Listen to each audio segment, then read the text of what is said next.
Okay, so let's start. Welcome everyone. Someone is speaking into a fan is saying, um, that's weird. Maybe it's just my microphone is just a bit shit, but it wasn't that bad previously. Okay, so welcome everyone. So here with me today there is Simmon, whose real name is in the dark. Is not known to the public. I mean, it is known to the public since I would- advertised my book, which is under my actual name. Oh. I was gonna say we're gonna reveal that at the end of the episode, so stay with us. Well, anyway. We're gonna talk about TAC, of course. We don't have his video, so I just stick the logo here, but you can see my ugly face. I mean, it's a good logo. Yeah, it is. Did you do it yourself? Did you? Of course not. If you've seen any of the thumbnails that I have made for my own YouTube videos, you would know I definitely cannot do any sort of graphic design. That was from a lovely man on Fiverr who did that. Great. The good thing of having a community supporting. Okay. So I'll start by talking just about what TAC is. So TAC is a game, okay? But the interesting thing is that it was originally thought and described in a novel, right? In a fantasy novel. Yes and no at the same time. So it was not described very thoroughly. It was just mentioned in a way. So in the book, which is The Wise Man's Fear by Patrick Rothfuss, book 2 in his Kingkiller Chronicle series, supposed to be a trilogy, but I mean, it's been, I think, like 11 years since book 2 has come out, and third is who knows if when. But it was described as being on a board with 2 colored stones being played, and that was and then there was mention of a corner on the board at one point. So there's a corner, at least one corner, Okay. and multicolored stones. So that's all that they had for the description within the novel. And it wasn't until years later that a game designer by the name of James Ernest approached Rothfuss and said, "Hey, I'd like to make TAC into an actual game."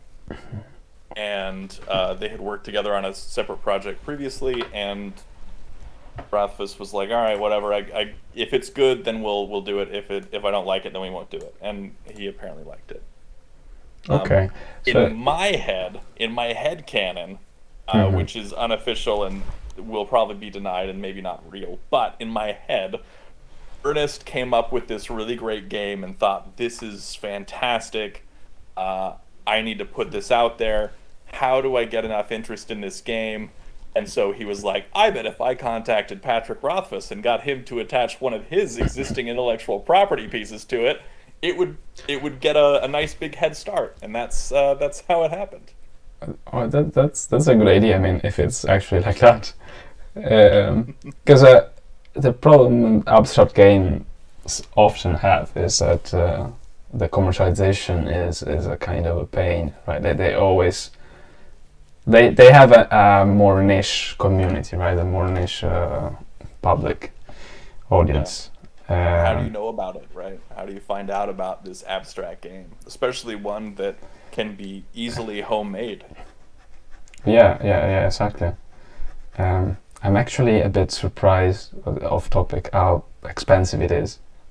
But since the commercial set is quite expensive.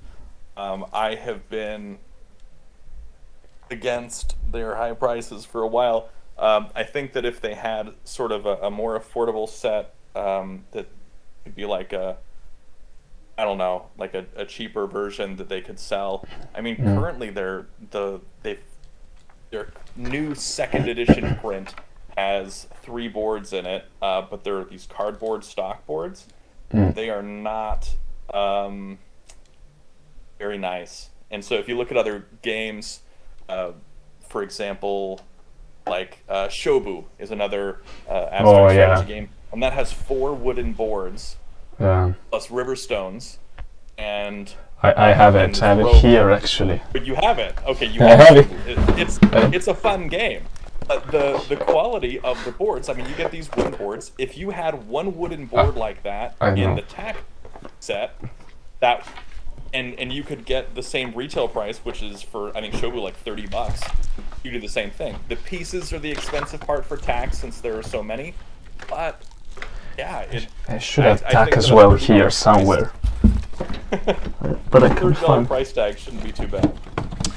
I bought actually this TAC, University Edition, which I'm not sure what it means.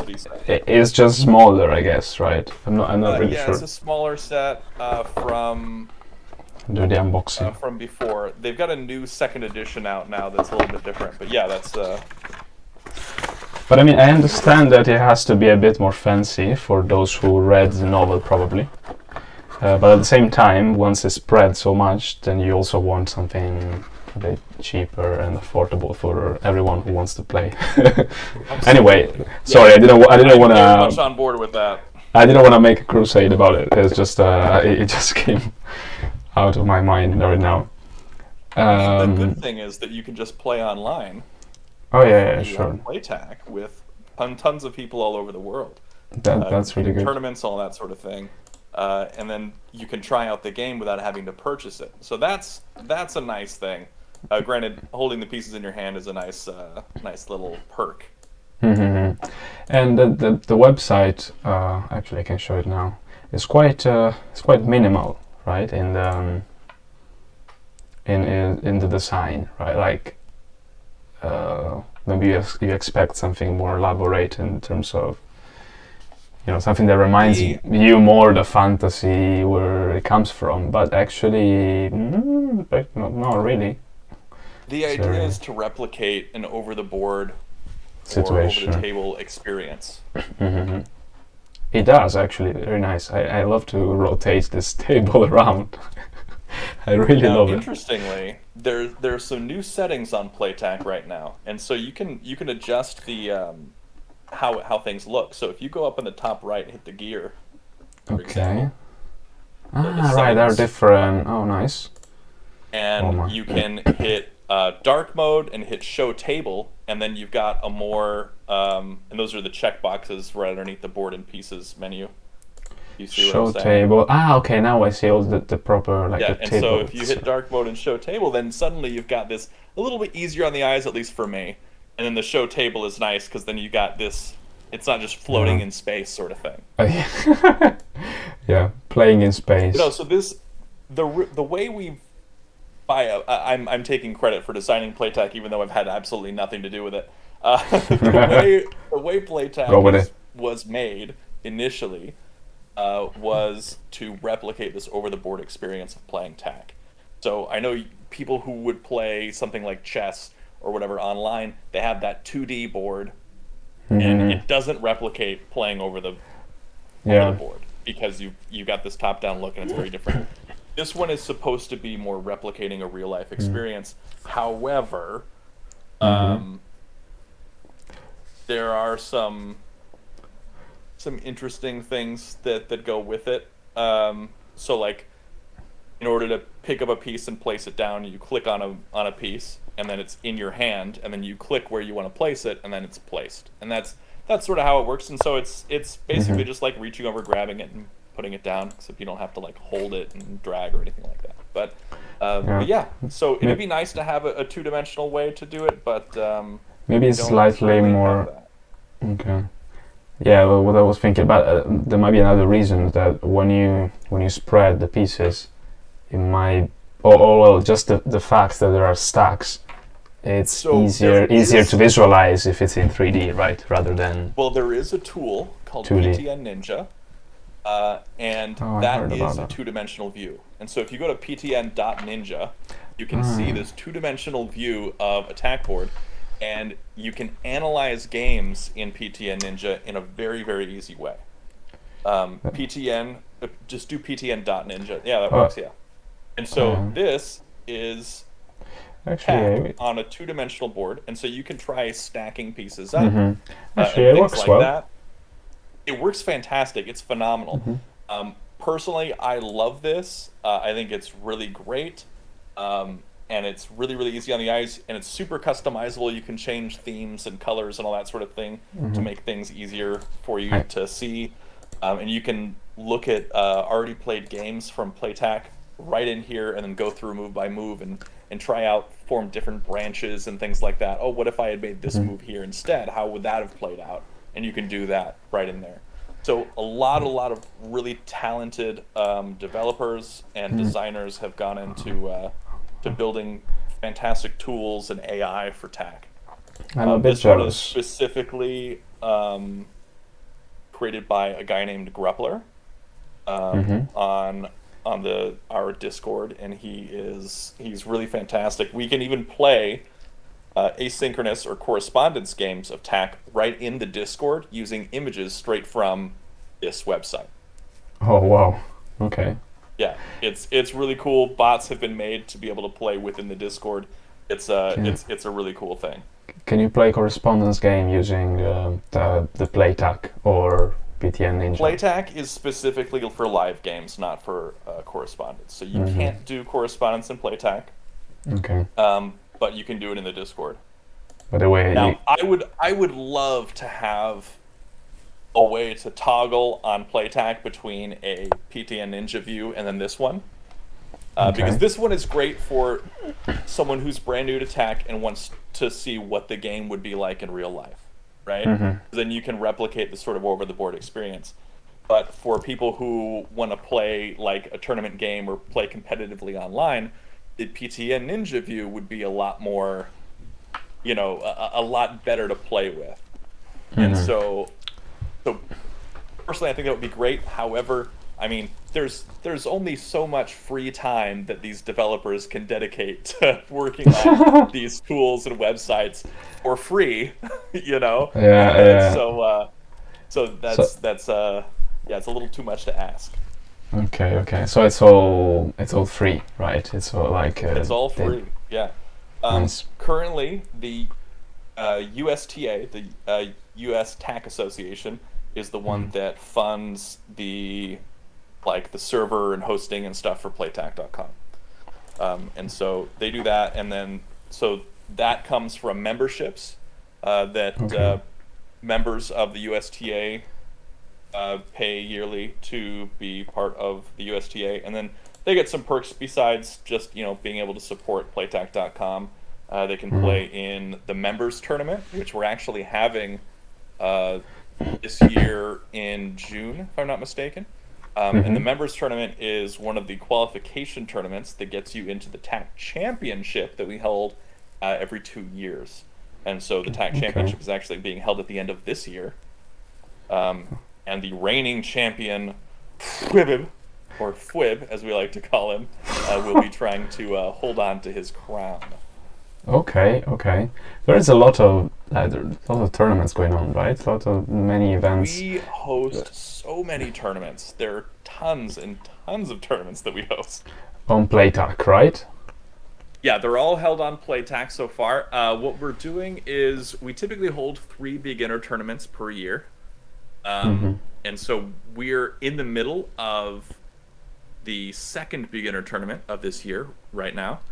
A bunch of people are playing those. We also hold an intermediate tournament that we held at the beginning of the year. And we hold a special invitational tournament called the Chandrian Invitational, where only 7 players compete, but it's because they're playing on a 7x7 board size of TAC. Now, TAC has variable board sizes, and the rules stay the same, but piece counts and things like that change. So capstones for 7x7, you have 2 each player. And that changes the game dramatically, even though it doesn't seem like it would. And so we have that, and then we also have the TAC Open that we do at the end of every odd year. So TAC Championship is this year, 2022. TAC Open was 2021, and then they alternate And then we also sometimes do blitz tournaments and things like that. Like there's a lot. And also we had the transatlantic tournament, which was where it was basically like the Ryder Cup between the US and then Europe. Okay, nice. Or basically US versus everyone is sort of the thing, since that's how the player distribution worked. Because it's particularly US got absolutely obliterated. Oh really? Okay. Oh yeah, we got stomped. It was not even close. But in terms of members and players, like the community is much bigger in US, right, than the rest of the world, or it's not the case. I don't actually think that's the case. I think that a lot of players, it might be the case that the majority of players are in the US, but also that it's not completely fair.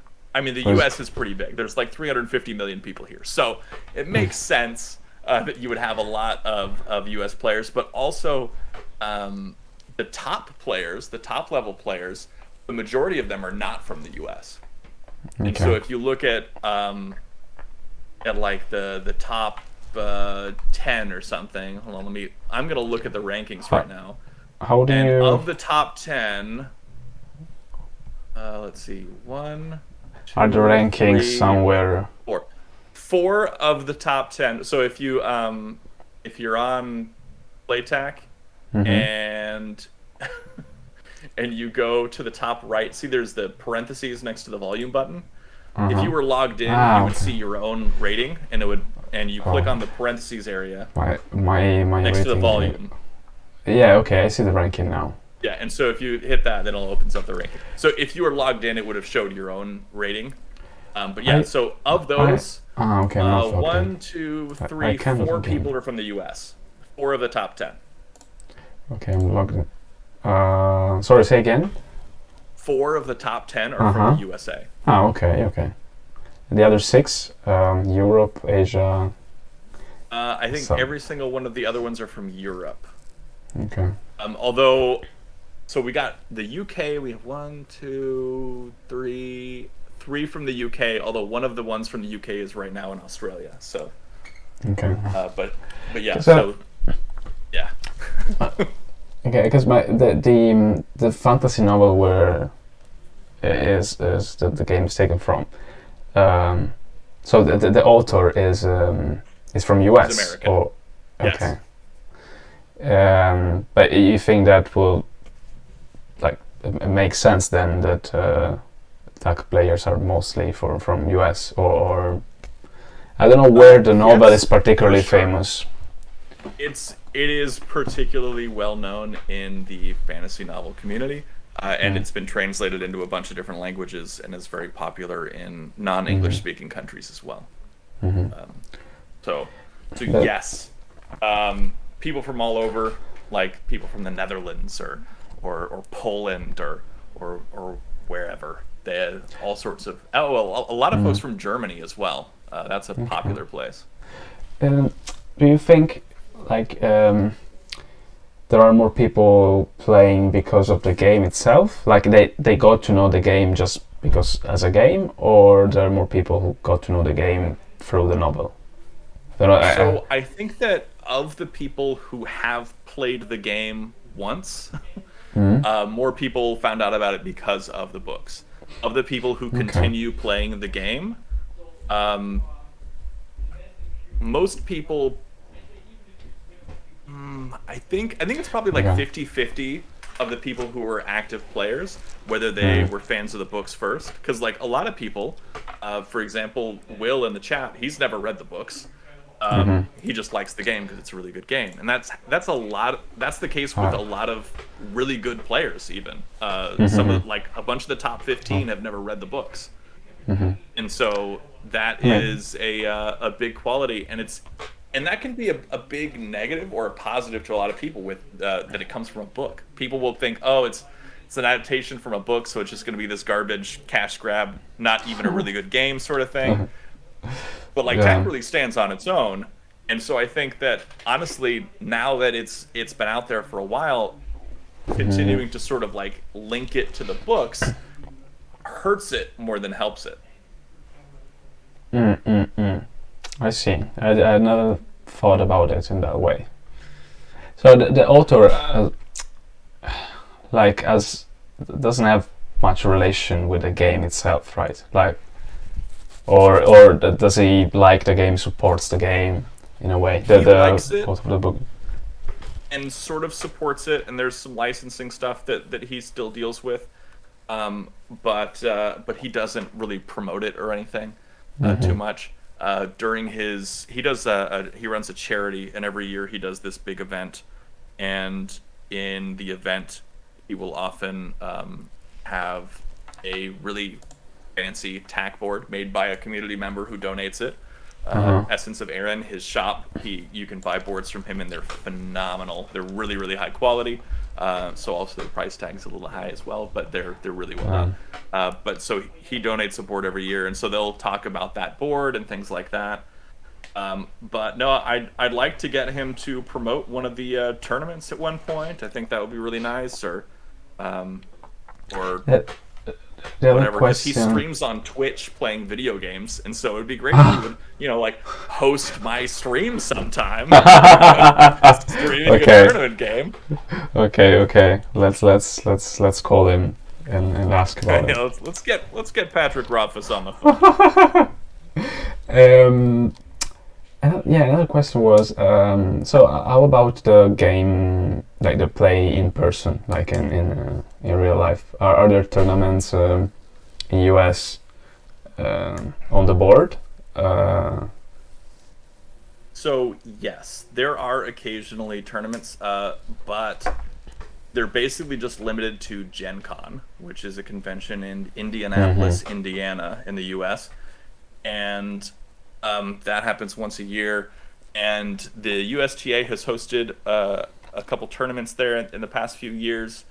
I'm not sure if we're going to do that again this year or not. But yeah, that's been a thing. But that's really the only one. All the other tournaments, at least that I'm aware of, happen online. I mean, somebody maybe has their own little tack club and runs that. That'd be great. But I haven't heard about it. So. Okay. Can I hijack the conversation for a second? Yeah. Just before going back into tack, I was curious about the relation between games and literature, and clearly it's much more common to have a book coming after a game. I that's what I think. I thought rather than a game being famous because it's in a book, in a novel, or no, don't know if you agree. I mean, there are more books about chess and about games rather than novels. There are a lot of books that have chess in them, just because people know what chess is, and it's easy to sort of talk about. There are other examples of games coming from literature first, so like Gwent from the Witcher series. That is I think it's a card game that started in this video game series and book series, and so that I think is pretty popular. I don't really know anything about it. To be honest, I didn't know much about this, and then searching, I found a Wikipedia page called Fictional Games, which is exactly what I wanted to find. And there's a list of games. So I know a few of these, like Pai Show. There is a guy who's in the TAC community who actually owns this website and runs a Discord server all about playing Pai Show and the different variants called Scud Pai Show. I think I heard about it. And that's from Avatar. I know Jumanji is a real board game that's been out for years. Sathura is basically just Jumanji also. Although Jumanji is a bit dangerous to play. So Scud Pai Show, that third result there is his website, the one I was talking about, where you can play online. Okay. I see three-dimensional chess. Oh, sorry, but I was born as a chess player, so 3D chess, I'm Star biased. Trek. And then there are card games, and so yeah, there are a few. I heard about this Gunji here. I think recently someone wanted. There was a Gunji. website. Yeah, I'm not familiar with it. I heard about it. Anyway, okay, there are a few. So it's not the only one, but I think TAC is one of the most popular. I'd say the most popular is probably Gwent, and then afterwards I would say it might be TAC. Is it here? It Gwent? might be Scud Pie Show. How is it spelled? Gwent. G-U. Gwent. Okay, the Witcher card game. It's a card game. Maybe that's why it was. Yeah. In the list. Maybe it's here somewhere. Okay. Yeah, The Witcher is pretty popular. Okay. This was just a diversion because I thought it was cool. Actually, someone also mentioned another game to me today. The Verdict Respawn. No, wait. The Verdict Respawn, I think, is the novel.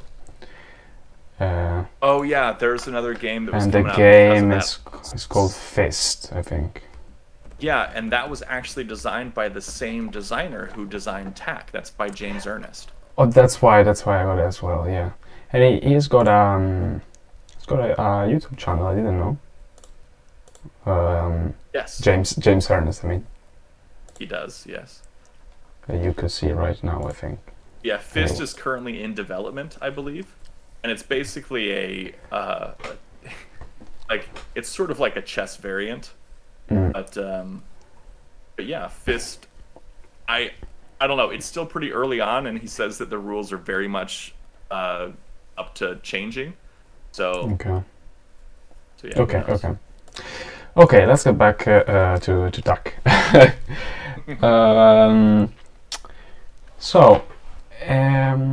Well, let's talk about you first, maybe, if you want. So what's your role? You seem to be jack of all trades, like in a good way, like like running part of the organization of the tournament. You create contents for a YouTube channel, a lot of very very useful YouTube videos about TAC strategy, TAC openings, commentating games, right? Yeah, I do a lot. I am the self-appointed and self-declared TAC ambassador. Okay. And I run the Discord server. That's well. I'm a mod on the subreddit.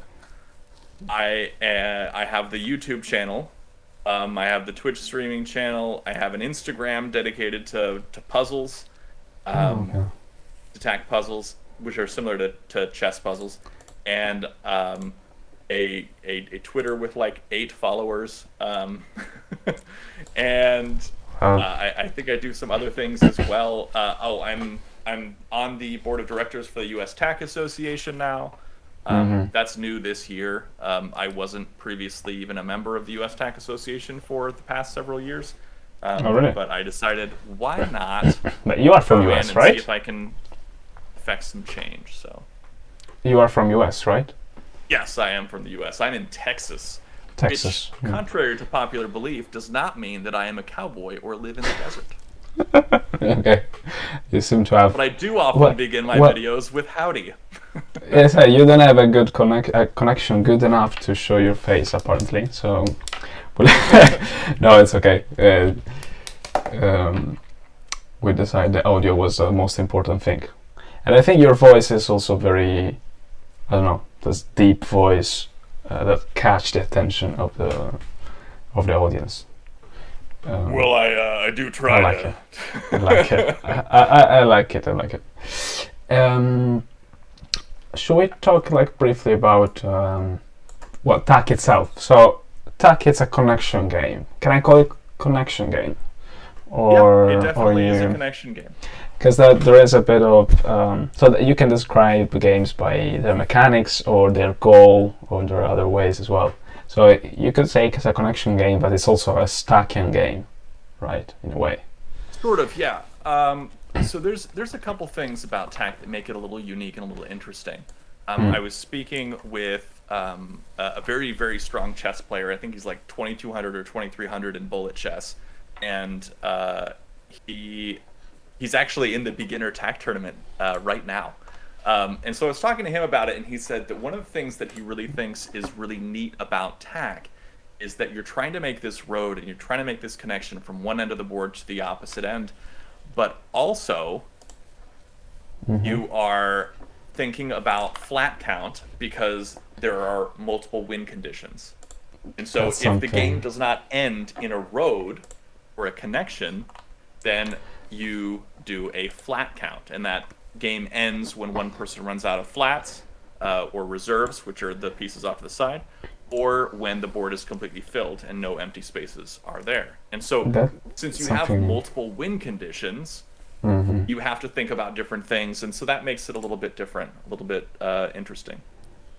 And actually, I mean, I don't know if I got it right, but it seems that most of the times for top players, the flat count counts more than, like, a lot of games actually end with the flat count rather than the connection between opposite sides of the board. Or if you've got two top players who are pretty even in skill level, it will come down to flat count very often. I don't know if it would be more often. I don't know if it would be the majority. Okay, so not necessarily that often. Often, but not. It might be the majority. I just haven't gone and analyzed it myself. Okay. But there definitely are a lot of games between top players. If they're evenly matched, it will most likely end with, in my head, it most likely end with flats. A road is going to be more rare to me, and it's typically from a mistake that a player has made, or something like some sort of blunder where they just haven't seen the win. Because that brings me to the question: is that if there wasn't a flat count condition, would be solved in a way? Like, it will end in a draw, basically. I mean, if there wasn't a flat count condition, then you get to the point where where both players would run out of pieces, and then you would just have to start moving your pieces around a bunch and move around stacks. And I think that the game would just last basically indefinitely. It would go on for so long, it would just get awful. And I don't think anybody wants that. I get it. So it is necessary to keep in mind the flat count and having the flat count condition. So it seems like the connection between opposite roads is like a thread that you use to actually improve your flat count, or it often can be. I know that some of the top players who were much better than I am, I'm like on Playtax I'm ranked number 7, but I'm probably closer to like 15th in skill level. But the don't be modest. The players who are like in the top 3, top 4, something like that, they most of the time will think about their flat count from the very first move. I don't think about my flat count until I'm in like move 30 something. So what's the average length for a TAC game? It depends. For a high level game between good players, it's probably 40 something. I mean, I have a tool that I can bring up where I've actually it's okay just to have stats, but just a ballpark, compared to chess or shogi or go or whatever, what other it's game. Probably something like 40. Okay. On the 6x6 board, right? Yeah. Okay. But it's now I could be mistaken. Now I'm showing you a video in the background because I didn't want to keep it static, so I'm showing one of your videos in the background. One of my commentary videos on that is the Chandrian Invitational. That's a 7x7 game, so it's going to be very abnormal from your typical competitive size, which is a 6x6 size. This is from a special event that we do among top players. No Hat Coder and Abyss. These are both guys who are in the top 4. And that particular game was my most recent video that I posted today, and it was a fun one. I'm not sure this. No, I think this is not a game. Abyss, not quite. I just pick one, the first one I found. So no, I don't think this is the last video. one. It was the video that I posted today. So. Oh, okay. So 7x7, it surely will get quite longer, and yes, it certainly does get longer. But you feel, well, I don't know. Is it too much, or it's just a different? I really enjoy strategy. the 7x7 size. I think it's really great. I think it's super fun, and I might prefer it more than 6x6. I'm not sure, but I don't know. I haven't played it enough to really know. Because I think also, like, it changed a lot. I mean, I guess it might change a lot in terms of odd, even number of the board, right? Like in the 7x7, there is a middle. There's a center of the board where you can play in, and I suppose that will make the game more asymmetric. I don't know, more unbalanced. I don't know if that's true or. Yes and no. It changes how you decide where to place certain things, but that's about it. Okay. The openings. So yes, I would say it changes the openings. Because, for example, on a 6x6, you don't have that center square. And so first player's first move in 7x7, I like to place right in the center square. But you can't do that on 6x6, and so people have sort of gone away from placing right there in that center bit, and have started doing things a little bit differently in the openings. But again, that changes because nobody's really quite figured out how to play tack the best yet. The best player we've got is Fwib, who wins everything. He's really good. He's really good. And he does not play in the center for 6x6 games. And so, yeah, it's interesting to see how the game and the sort of like the meta evolves. So the opening theory is developed more for the 6x6. Correct. And we don't have too much opening theory, really. More principles. Because we principles. have sort of guiding principles about openings, but we don't have too much. Like chess has 2,000 years of opening theory. We don't have that. I mean, that's also fun of it from my side, at least from my chess addict perspective. I don't know if you play chess, but you. I know how to play chess, and I am absolutely dreadful. Okay. Well, not that I'm amazing. I'm a good amateur player, but the thing is that openings are very fascinating, also because of the history, and there are tons of books about openings. So you just go with one and start buying books, and it's a rabbit hole. See, for me, I never got into chess because I learned it and I thought it was a cool game. And so I started playing it a little bit with my dad, who knew the game about as well as I did at the time. And then I played against another guy who was quite good and knew opening theory and memorized these openings. And he beat me with like these opening things like Queen's Gambit and things like that, and Fool's Mate. And he beat me with those like 4 games in a row. And then he told me it's because he had memorized all these openings, and that's the way that once you get to a certain point in chess, that's how you get good at it. And I said, that sounds terrible. I don't want to ever memorize openings. I don't care how good I get at the game. I don't want to memorize anything. And so I just dropped it. Okay. Maybe you got traumatized because it's not exactly like that. Sorry to tell you that 20 years later, but no, I don't know how many. But I know that's not the case. Speaking to people who know a lot more than I do, that's surely a big component. He says that once you get up to a certain point, like 1600, 1700, there will be. You might need to memorize things to get better. So maybe maybe more 2000, maybe more above 2000. I think up to 2000 you can get away with a lot of theory. A bit of theory is fine, and sometimes theory is not just the exact sequence, the exact variation, but it can be how to play a certain setup, let's say.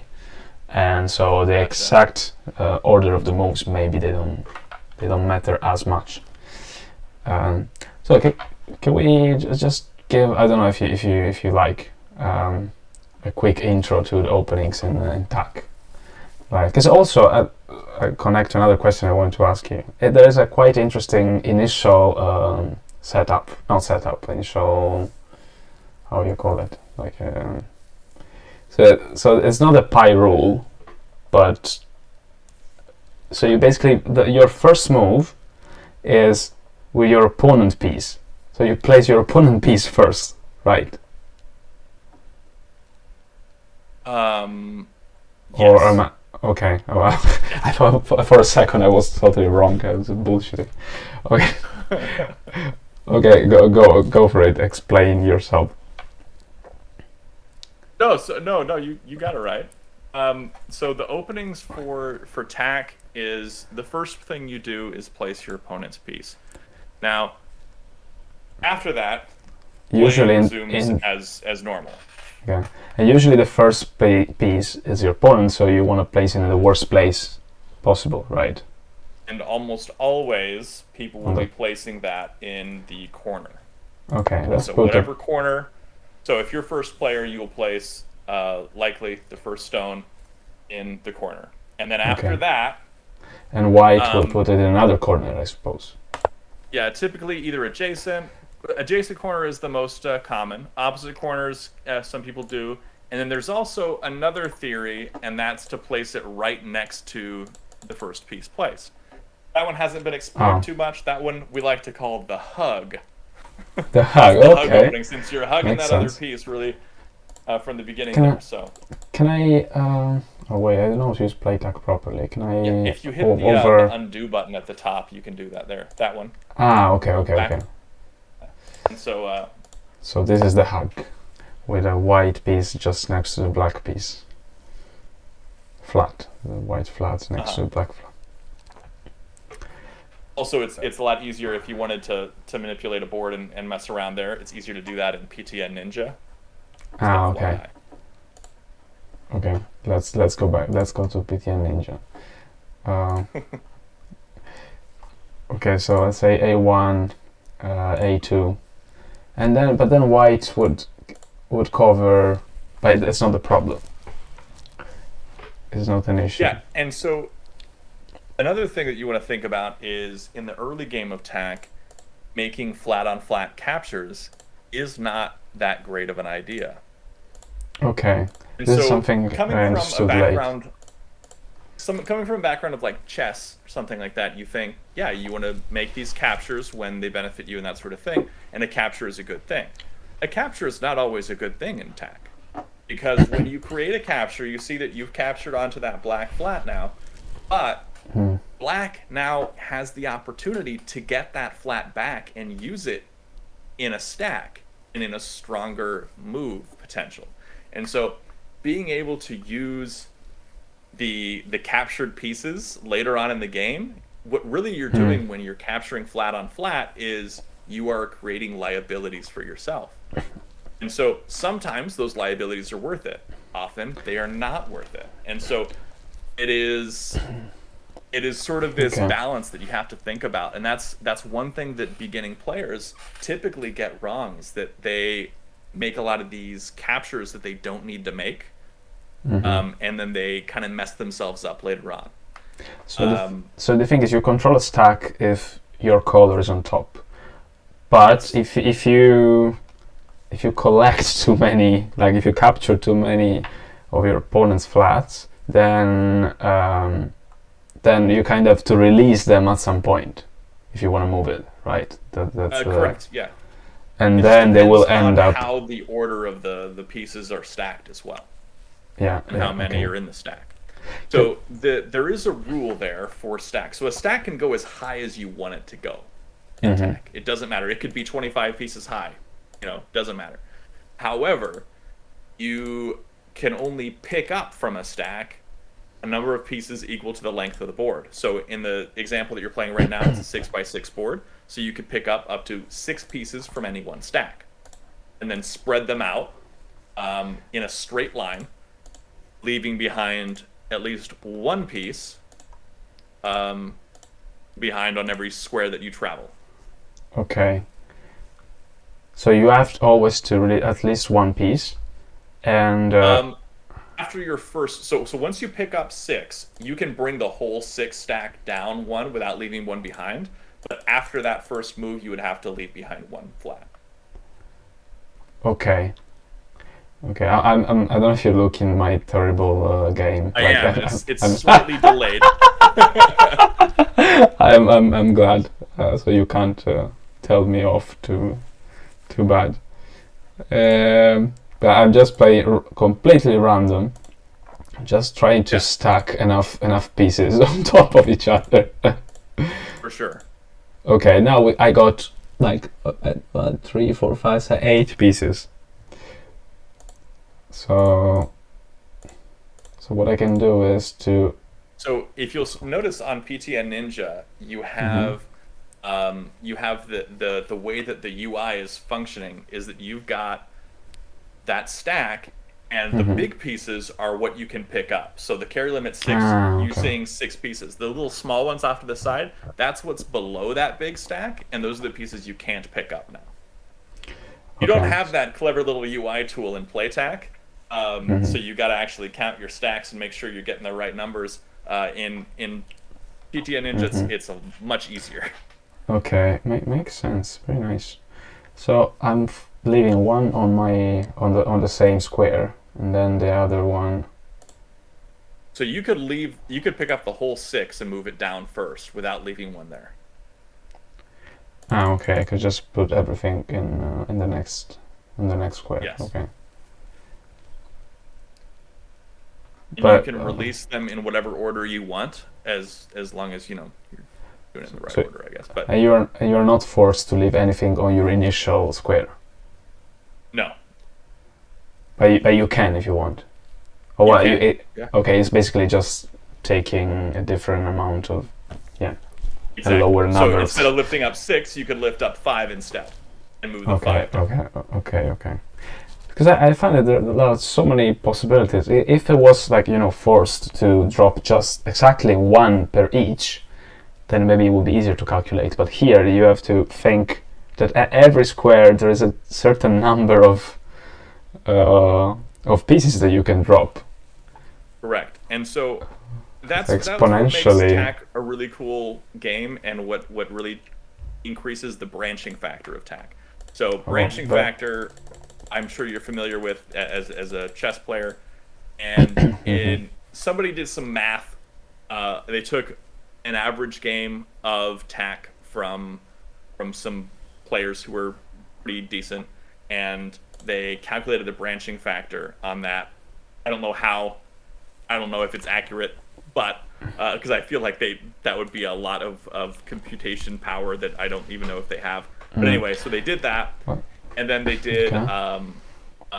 They took the average branching factor of a chess game, and so the branching factor of a TAC game was on average 3 times higher than a chess game.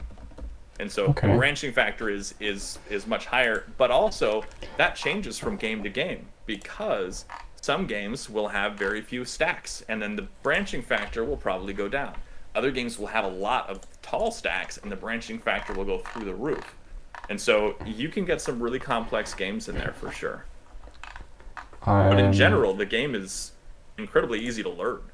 Like the simplicity of the rules is just crazy. Because for me, for chess, I understand how all the pieces move. That's fine. But I still don't quite understand castling or en passant. And so those things, I'm still I don't really understand how that works. And I know that castling is super important. Okay, I give you the en passant because it's a bit weird, but the castling is not that complicated. Yeah, it's just one exception in the game.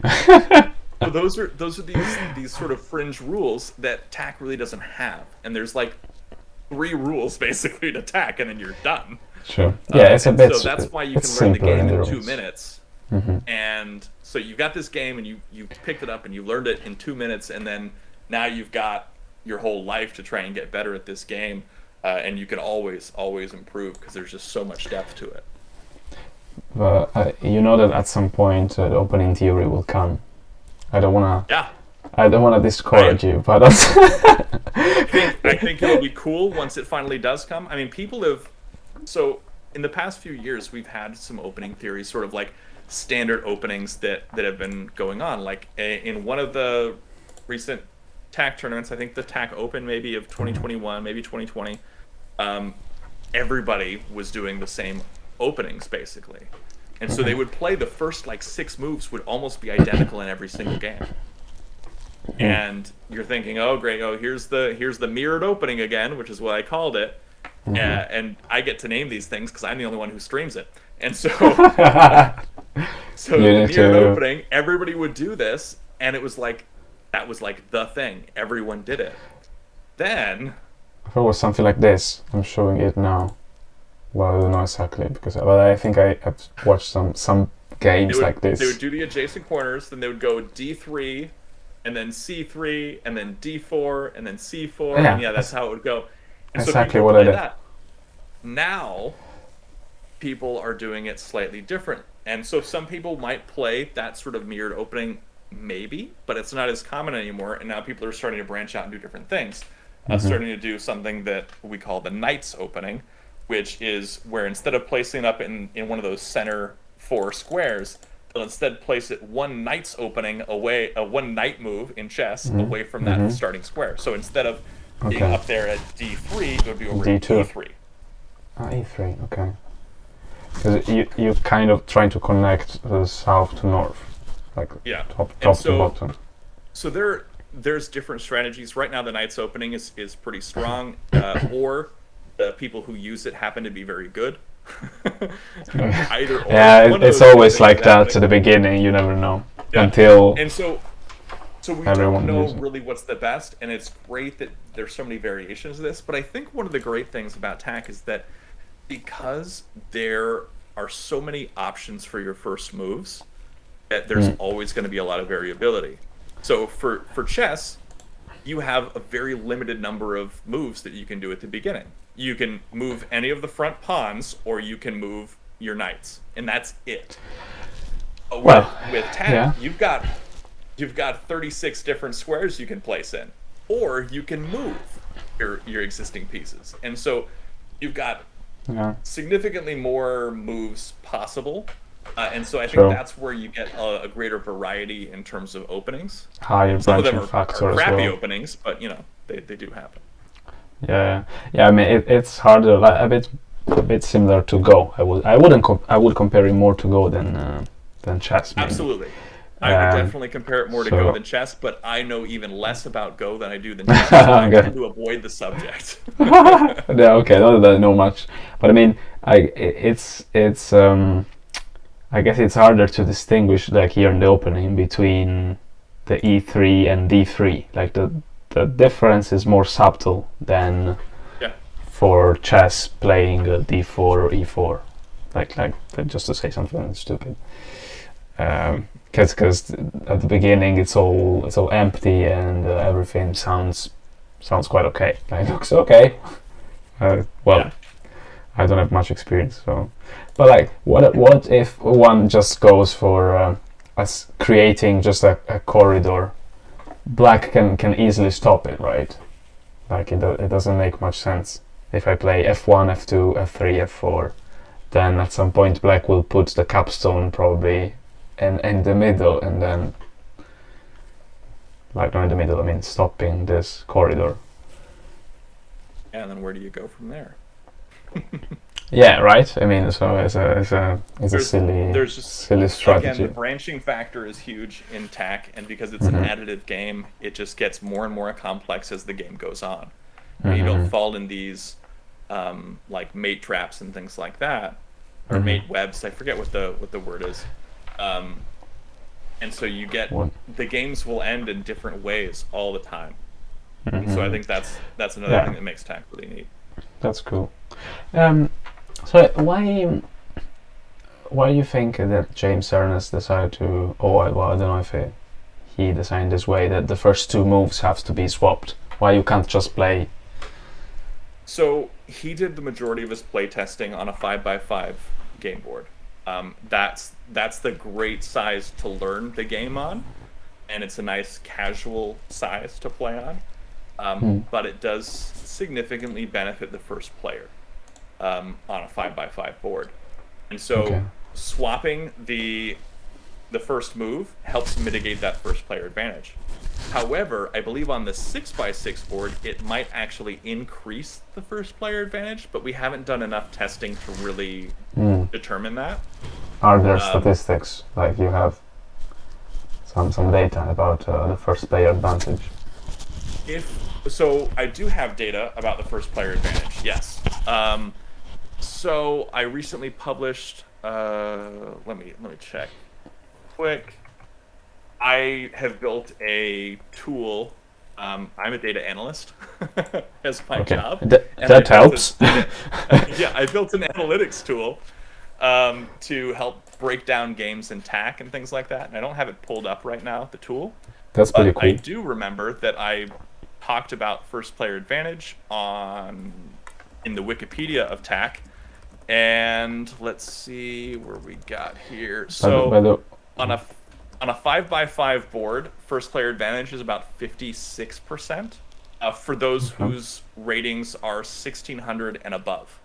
So people who sort of know what they're doing is the idea. And then for a 6x6 board, it's 55%, so a little bit better. Which I guess compared with chess, it's more or less there. 55 to 60% in favor of first player for chess. It's more or less there. It's pretty similar. Yeah, and so it's pretty similar in that regard, and for that reason, that's why when we play tournaments, we pretty much always do. We pretty much always do 2 games where each player plays white, each player plays black. They swap. We do also have one other mitigating thing that we sometimes do, which is where we use Komi, which is something we borrowed from Go. I was gonna bring it up. I figured it would be a good time to bring it up. Sure. Komi is It's very interesting. It's basically a variant on TAC, and it happens to be a very popular variant. I thought it was a standard. No? It is not a standard. It's not part of the rules in any way. The community used it recently in tournaments. The 2021 TAC Open was the first major tournament where we used Komi.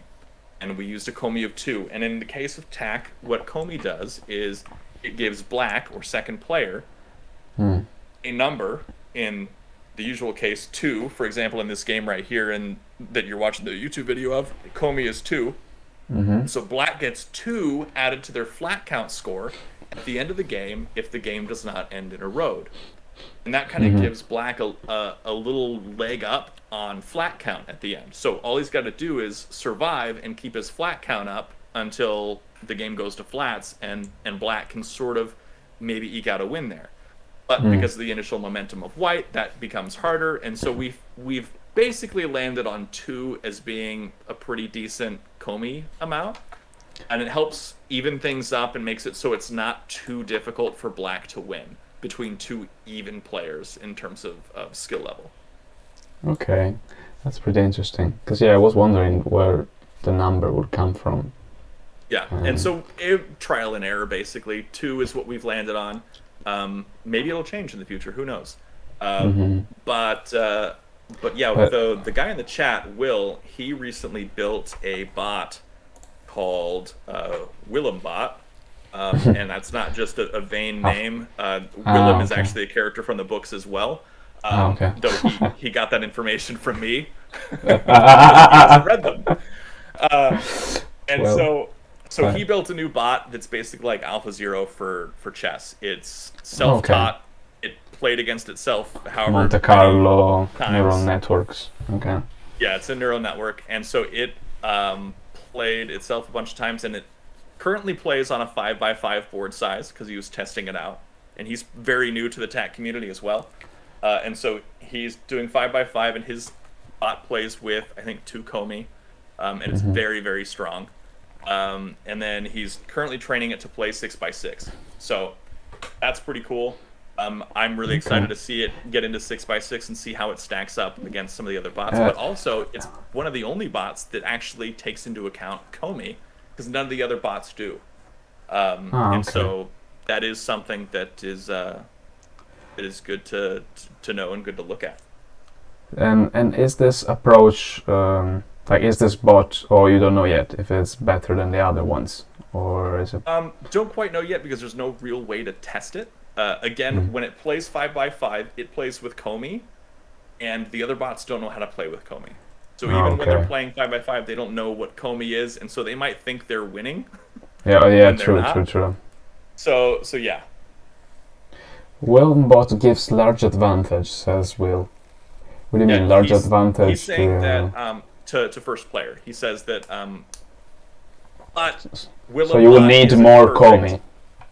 That's what his bot is saying. However, I will point out that his bot doesn't understand certain things very well, like self-capturing with hard capstones, which is where you have a capstone on top of a like-colored piece. It doesn't quite understand how strong that is, or it doesn't really understand wall smashes as well as a lot of other bots. And so, of course, he's saying, yeah, then you go ahead and beat it, Simmon, if you think you understand the game. Which is what he just said. Yeah, and, sure, I'll go beat it. No problem. So how is the situation human versus bot for TAC? Like, are bots... For Will and bot, I don't think anyone's beating it. Okay, so promising. Yeah, the other bots, the top ones, they can be beaten, but it's very difficult, and it doesn't happen very often, even from the top players. Okay, but still is kind of balanced. They're not so strong that they cannot be beaten. They're not inhuman. No, like in terms of like they're not beyond super powered levels or whatever. Okay. One of the top players can beat one of these bots, and it does happen, just not super often. But yes, people can beat them. I don't even try anymore. Maybe if I tried more, I could actually do it. But I don't really play those bots. Okay.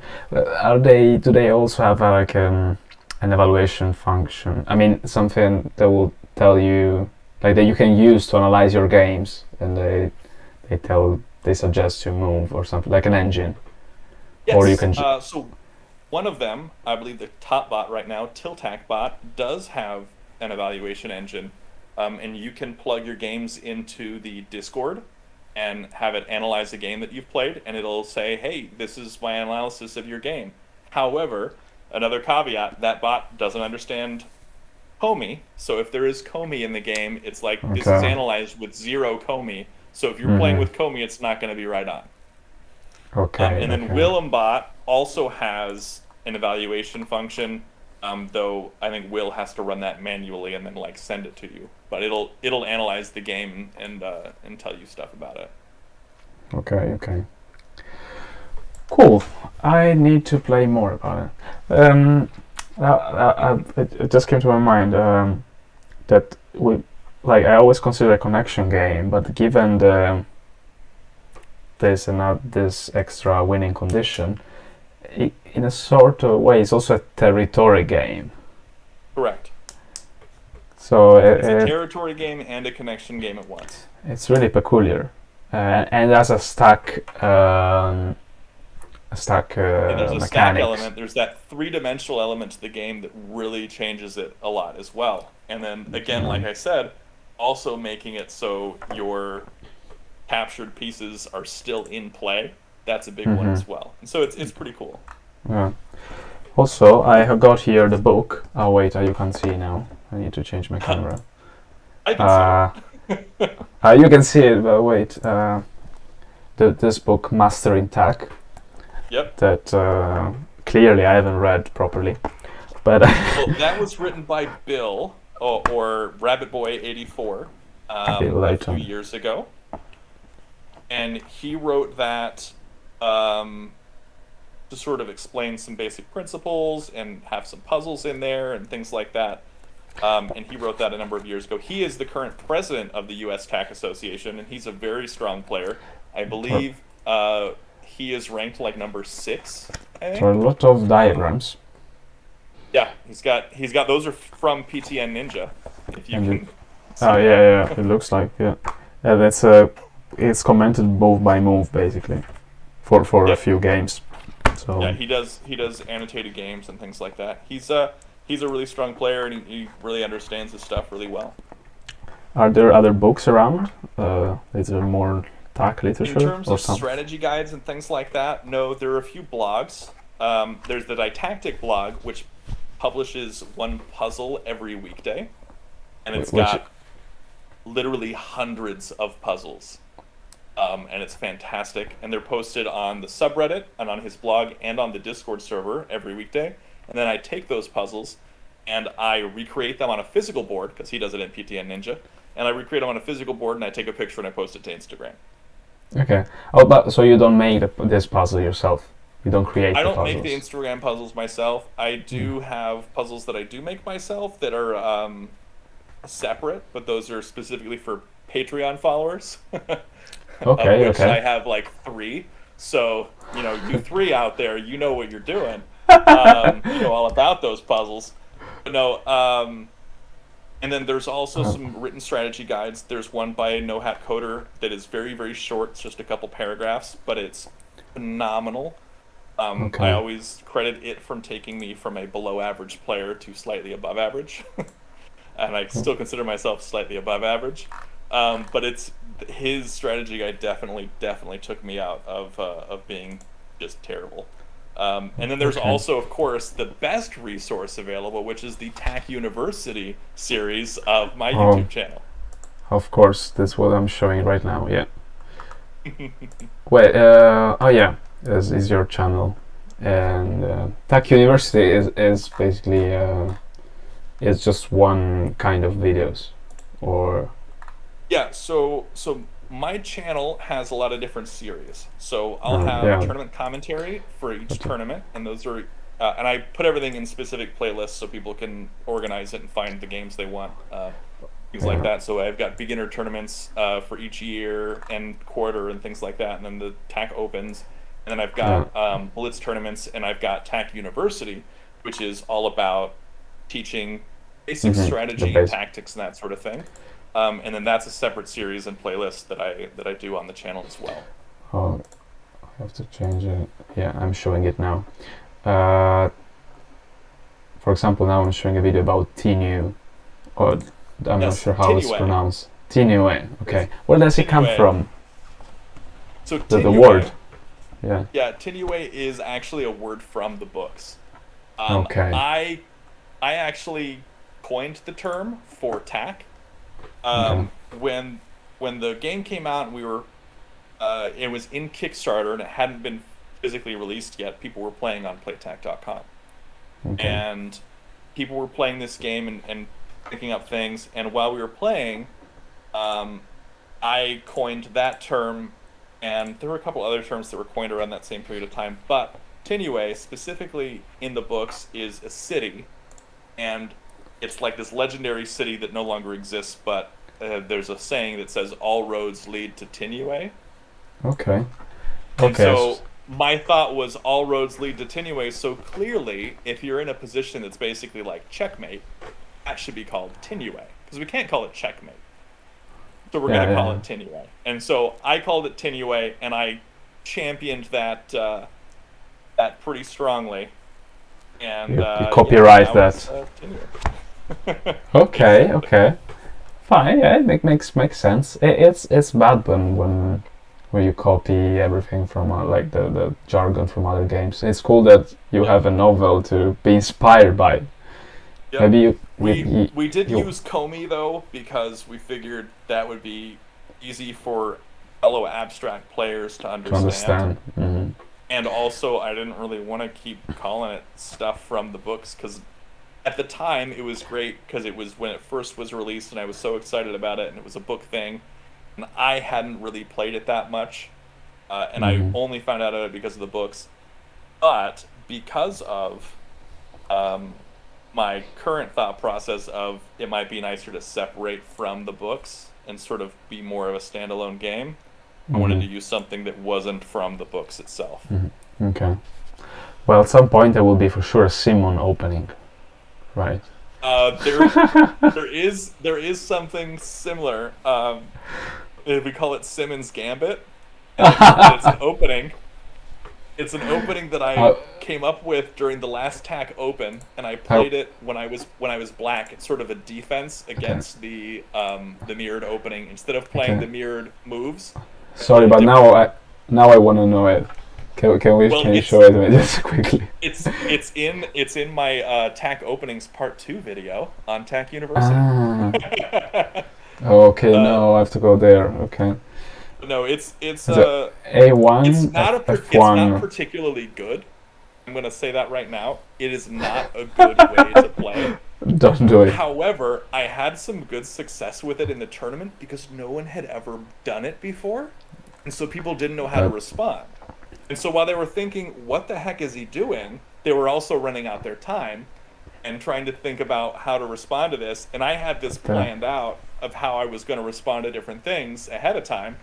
And so, yeah, so basically I had success with the move. Not a lot of success, but I had some decent success with it just because people didn't know what I was doing. You did your own work. Yeah, that works. Surprise openings, that's in every game is important. So the symmetric opening is, no, the mirror opening is A1, F1, right? And then you would play D3, and then C3. D3, okay. And then for mine, instead of playing at C3, I would instead play at D4. Now, okay. This almost always, after I played at D4, White would shift gears and play at either E3 or C3 to start going in the horizontal direction. And that's when I would play at A3 and then take momentum. Because like right now, White has momentum. White can make a road quicker than Black. That's what momentum means. And in TAC at least. Okay. And when I play at A3, I suddenly have momentum now as Black. And getting momentum as Black is a tough thing to do. Oh, wait. And so after you play D4, White will play E3, you're saying? That's very common. Play at C3. Okay, C3 and is then probably more common. Okay, and then at that point I play at A3. Okay, so you go vertical now. Yeah, and then I go straight for that vertical threat, and now I'm blocking their horizontal, and I'm closer to a vertical than they are. So that was my thought process. It's easily interrupted and easily messed up, but getting that momentum back as Black is such a strong and powerful early thing that kind of forcing play around you and making White react to you is something that isn't super common in early games. And so being able to do that was very different for a lot of players. So usually Black defends at first. Like he needs to be a bit more careful about what. And Black has to set up ways, and it typically by like move 7 or 8 is when they'll take momentum back if they can manage it, and if they play really well. But by this one, I had momentum on move 3. Okay, so why you call it gambit? That's why you call it gambit, because I called it the Simmons Gambit because somebody in my YouTube comments called it the Simmons Gambit. Okay. Well, I said I might as well call it that. Sounds fun enough. Yeah. Well, it's a gamble because they could really mess me up really hard if they play the right moves. And so, because this is not a great opening, to be honest, but it worked well because people didn't know what to do about it. Okay, well, we're not gonna reveal what White has to do here. We'll leave it to the reader. I mean, there's a lot of things they can do to mess me up, but as homework to the reader, to the watcher. Yeah, go watch the openings part 2 video of TAC University. I'm gonna put it in background now. when we go on. But it's a lot of me talking about stuff that you can't hear. That'll be really great. Fine. So okay, I think we have talked about a bit of everything. I'm not sure. Is there anything else you wanna bring up or that we haven't mentioned?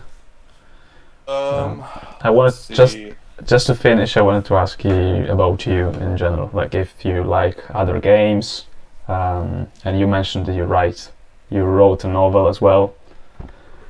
Yeah, all of those things are true. I do wanna plug the Discord server. That's the main community hub for TAC. And if you want to compete in tournaments and things like that, like I said, we hold beginner tournaments, intermediate tournaments, and open tournaments, and championship tournaments. People of varying skill levels depending on the tournament. And so anyone can compete and get better and learn and things like that, and it's a lot of fun. And yeah, everybody's welcome. I'm gonna upload the video on YouTube as well. And so I put the link to the Discord and everything, to the US TAC Association. Right. Cool. Okay, well, thank you very much. I think we've been chatting now for an hour and 20 minutes. What time is there? Because here is 9:20.